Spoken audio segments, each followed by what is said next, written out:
ዶክተሩ ስልክ ይደወለለትና እየሮጠ ወደ ሆስፒታል ይሄዳል። ሆስፒታል ከደረሰ በኋላ ልብሱን በፍጥነት ቀይሮ ወደ ኦፕራሲዮን ክፍል እየተጣደፈ ሲሄድ መግቢያ በሩ ላይ ቆሞ ይጠብቀው የነበረው የታማሚው ልጅ አባት እንዴት እዚህ ለመድረስ ሁሉ ሰዓት ይፈጅብሃል ዶክተር፣ የሰው ህይወት ግድ አይሰጥህም፣ በጣም ዘገየህ እያለ ሲጮህበት ዶክተሩን በፈገግታ ይቅርታ ሆስፒታል ግቢ ውስጥ አልነበርኩም፣ ስልክ ከተደወለልኝ በኋላ ግን አቅሜ በፈቀደው መጠን በፍጥነት ለመድረስ ሞክሬያለሁ፣ ተረጋጋለው። ተረጋጋ ትለኛለህ? ታሞ ሊሞት እያጣጣረ ያለው እኮ የኔ ልጅ ነው፣ እንዴት ተረጋጋ ትለኛለህ?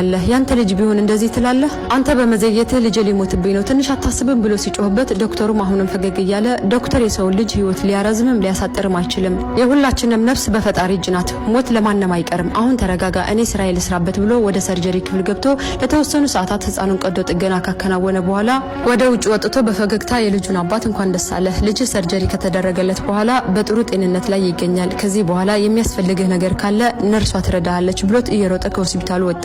ሰውየውን በሰማው መልካም ዜና ቢደሰትም የዶክተሩ ሁኔታ ግራ ስለገባው ነርሷን ዶክተሩ ምን ሆኖ ነው እንደዚህ የተዋከበው ብሎ ሲጠይቃት ዶክተሩ ትላንትና ልጁ በመኪና አደጋ ሞተበት፣ ቀብር ላይ ነበር፣ ያንተ ልጅ ህመም አደገኛ ስለነበር እንዲያክመው ደውለን ጠርተነው ነው፣ አሁን ያንተ ልጅ ካዳነ በኋላ የልጁ ቀብር ላይ ለመድረስ ነው እንደዚህ እየሮጠ ያለው ስትለው ሰውየው ድርቅ ብሎ ቀረ። የራሳቸውን ህመም የራሳቸውን ሀዘን ደብቀው ለሰዎች ደስታ ለመፍጠር እንደዚህ ለሚሯሯጡ ሰዎች አላህ ሀጃቸውን ለነሱ ያቅልላቸው። ግን የሰው ልጅ በምን አይነት ሁኔታ ውስጥ እንዳለ ሳናውቅ ለመፍረድ አንቸኩል። ወሰላሙ አለይኩም ወራህመቱላህ።